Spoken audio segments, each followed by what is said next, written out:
Bapak? Yang ada betul kan? Ya. Mencari pelindung selain Allah, bertara. Iya. Dijadikan dengan keyakinan itu apa kejadiannya?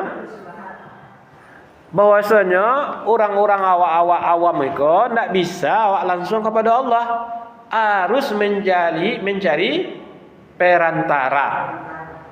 Perantara kok kadang-kadang itu tuan guru, tuan syekh yang telah meninggal. Padahal kata Nabi apa? Idza mata ibnu Adam inqata amalu illa min salasin. La mati anak dan terputus amalnya. Nah, ada oleh yang akan melanjut kecuali sedekah jariyah, ilmu yang manfaat atau anak yang saleh yang mendoakan awak. Kalau tidak itu tidak bisa.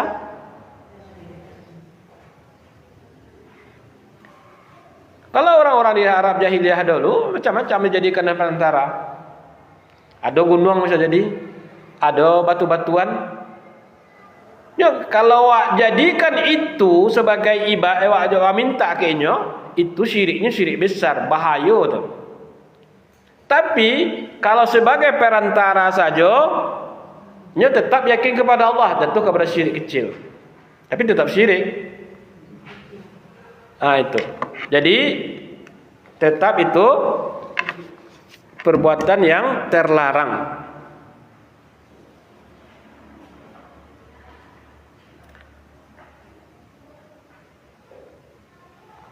Jadi itulah dalil-dalil, 3 dalil yang pengantar dari pentingnya kita mempelajari akidah.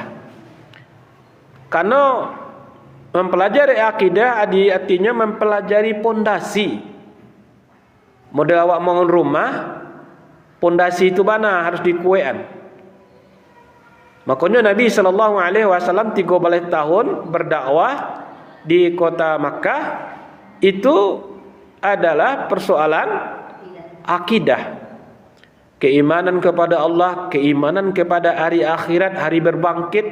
Karena orang-orang kafir secara umum dia tidak yakin hari berbangkit. Hari akhirat itu tidak yakin itu.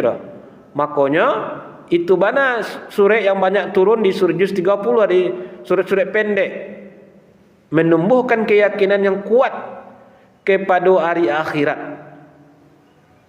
Karena dengan iman kepada hari akhirat, dengan iman kepada nikmat atau azab kubur, iman dengan surga dan neraka, iman kepada mizan, iman kepada kita berdiri di padang mahsyar nanti, itu semua adalah motor yang sangat kuat menggerakkan kita untuk beramal. Motor yang sangat kuat untuk menggerakkan kita untuk beramal. Itu yang harus ditakinkan tadi diulang-ulang.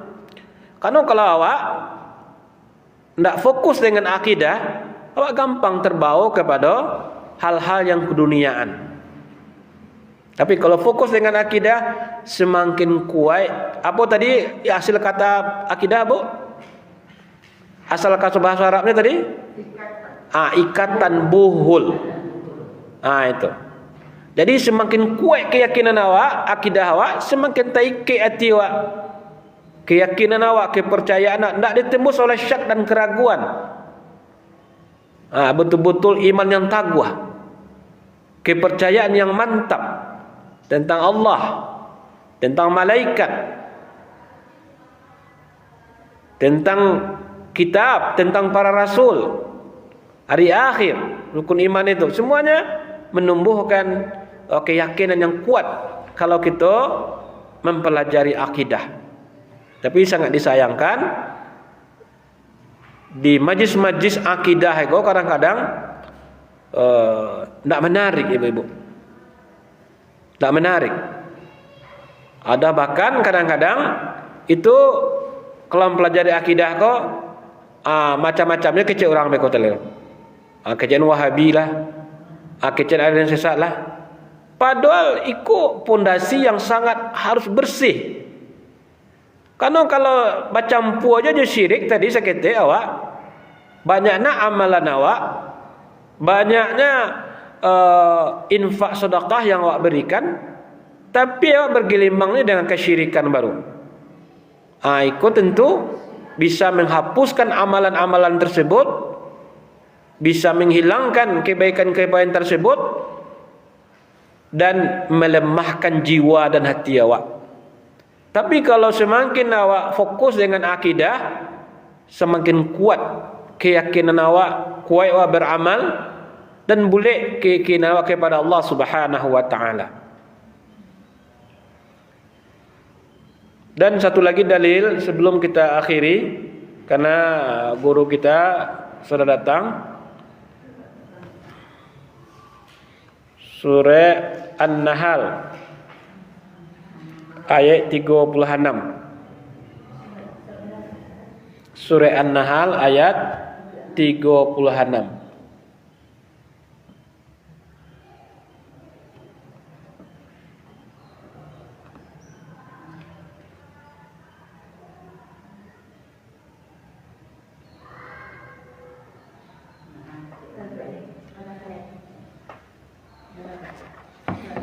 Walaqad ba'atsna fi kulli ummatin rasulan an ya'budullaha wajtanibu taghut.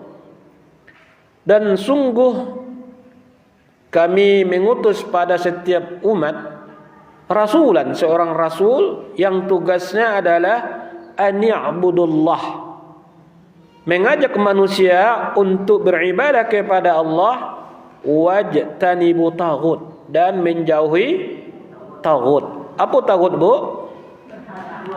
Segala sesuatu yang diibadahi selain daripada Allah itu taghut. Segala sesuatu yang diibadahi selain Allah itu termasuk taghut. Segala sesuatu yang diibadahi selain Allah termasuk taghut. Bisa macam tu, bisa patuang. Pokoknya berhala yang dijadikan sesuatu yang diibadahi selain daripada Allah, macam-macam diibadahi oleh manusia.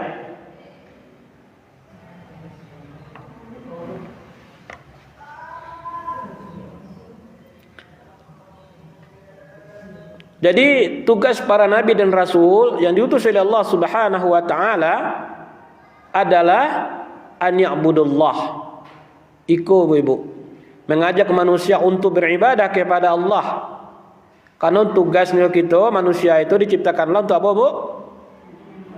Untuk beribadah. Sebagaimana dalam surat Az-Zariyat ayat 5:56.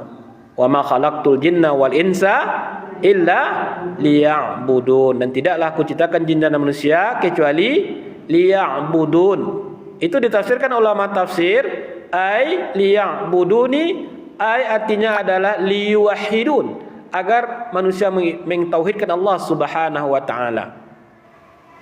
Ibadah tanpa tauhid bisa jadi ibadah tersebut tidak manfaat.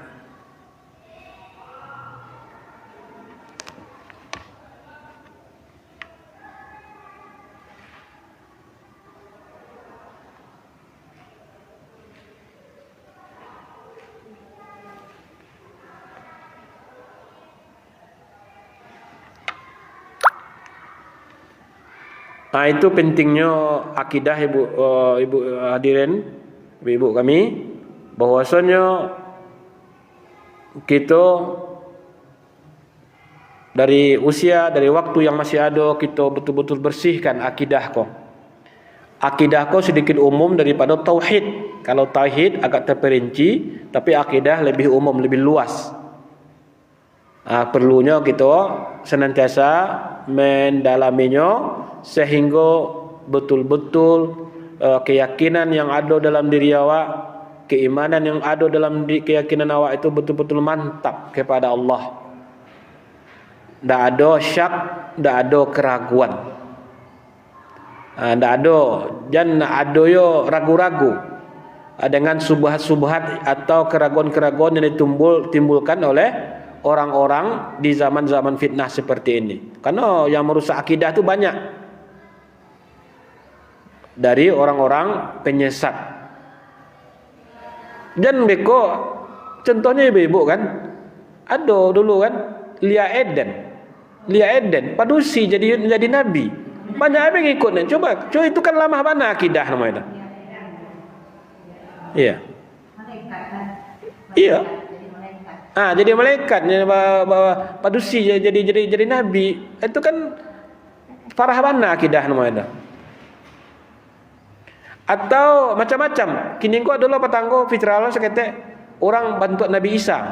Divisu kalau Nabi Isa. Jadi gampang-gampang saja orang dalam itu masalah akidah yang tidak boleh awak ragu-ragu. Karena akidah aku akan mempelajari nama yang menyimpang, nama yang benar.